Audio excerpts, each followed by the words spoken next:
नमस्कार दोस्तों, BCD take के इस भाग में आप सभी का स्वागत है। दोस्तों, एक कॉमन सा क्वेश्चन काफ़ी लोगों ने यहाँ पर मुझसे पूछा है। हालांकि मैं सोच रहा था कि बहुत पहले इस पर एक वीडियो बनाऊं, बट किसी सिनेरियो की वजह से मैं नहीं बना पाया। तो क्वेश्चन क्या है? क्वेश्चन ये है कि अगर आपका मोबाइल फ़ोन यहाँ पर फुली चार्ज हो जाए तो क्या आपको यहाँ पर उसको चार्जर के साथ कनेक्ट करके रखना चाहिए कि नहीं रखना चाहिए। तो कई लोग सोच रहे हैं कि यहाँ पर अगर रखोगे तो आपकी जो बैटरी है वो ड्रेन हो जाएगी। और इवन मैंने भी सुना है, जब मैंने यहाँ पर नोकिया का 3310 लिया था, नैनीताल में लिया था, तो उस समय जो शॉपकीपर बता रहा था कि आप अपने फ़ोन को फुल चार्ज हो जाए तो उसको डिस्कनेक्ट कर लो, नहीं तो आपकी जो बैटरी है वो उल्टी ड्रेन होनी शुरू हो जाएगी। मतलब कि कहाँ कुछ ड्रेन होगी, चार्जर की साइड को। तो फिलहाल क्या ऐसा पॉसिबल है? तो फिलहाल एक इलेक्ट्रॉनिक्स के स्टूडेंट के नाते यहाँ पर इतना मैं आपको बता देता हूँ यहाँ पर चार्जर वर्क कैसे करता है। तो चार्जर दोस्तों कुछ नहीं है, ट्रांसफार्मर मान लीजिए, आउटपुट में वोल्टेज बन के आ रही है जिसको आप डायोड के थ्रू डीसी में कन्वर्ट कर रहे हो।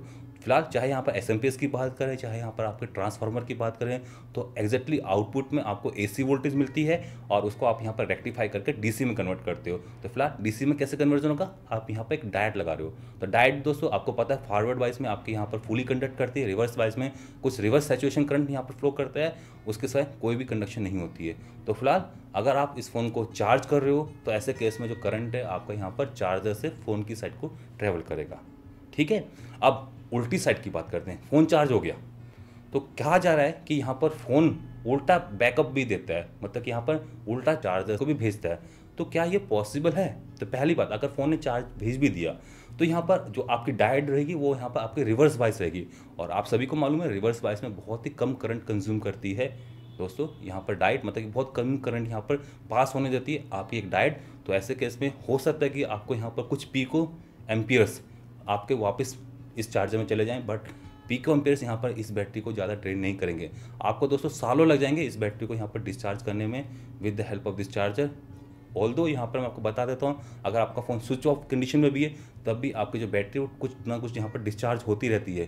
तो फिलहाल वो discharging rate as compare to this discharging rate काफ़ी दोस्तों ज़्यादा है। तो फिलहाल आपको पता ही नहीं चलेगा कि आपकी बैटरी यहाँ पर चार्जर की वजह से डिस्चार्ज हुई कि यहाँ पर इंटरनल सर्किट की वजह से डिस्चार्ज हुई।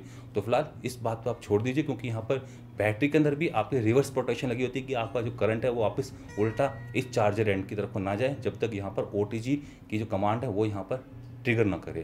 तो फिलहाल ट्रिगर कर रहे हैं तब आपका जो बैटरी का कनेक्शन है वो वापस इस साइड को बन के आता है, नहीं तो दोस्तों नहीं आता है। तो फिलहाल आप समझ लें, चाहे आप अपने फ़ोन को यहाँ पर चार्जर के साथ सारी रात कनेक्ट करके रखें तो फिलहाल बैटरी फुल चार्ज होने के बाद बैटरी की जो वोल्टेज है वो वापस इस चार्जर की साइड को नहीं आएगी। और इवन अगर मैं इसको ऐसे भी लगा कर रख दूँ तो फिलहाल आपके ऐसे केस में कोई करंट वापस इस चार्जर की साइड को नहीं आएगी। अगर आएगी भी तो दोस्तों बहुत ही कम करंट दोस्तों आपके यहाँ पर वेस्ट होगी इस चार्जर के अंदर। तो फिलहाल ये क्यों होता है? क्योंकि आपकी जो डायोड होती है वो रिवर्स बायस में बहुत ही कम करंट को यहाँ पर पास करती है।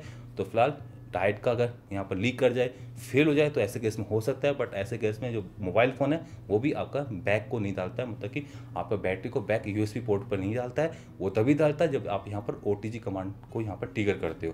तो फिलहाल आप सभी को पता चल गया कि यहाँ पर ऐसा पॉसिबल नहीं होता है। होता भी होगा तो यहाँ पर बहुत ही कम करंट कंज्यूम होती, जो कि यहाँ पर सालों लगा देगी इस बैटरी को यहाँ पर फुली ड्रेन करने में। तो फिलहाल आप सभी को आपके क्वेश्चन का आंसर मिल गया होगा।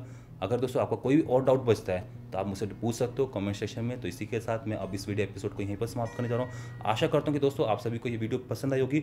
अगर पसंद आई तो दोस्तों इस वीडियो को लाइक करना, शेयर करना और साथ में हमारे चैनल को सब्सक्राइब करके जाना। सब्सक्रिप्शन लिंक आपको यहाँ पर देखने को मिल जाएगा। और मेरी आगे वाली इसी टाइप की अगर वीडियोज़ को मिस नहीं करना चाहते हो तो एक नोटिफिकेशन बेल आती होगी, उसको भी टैप करके जाना।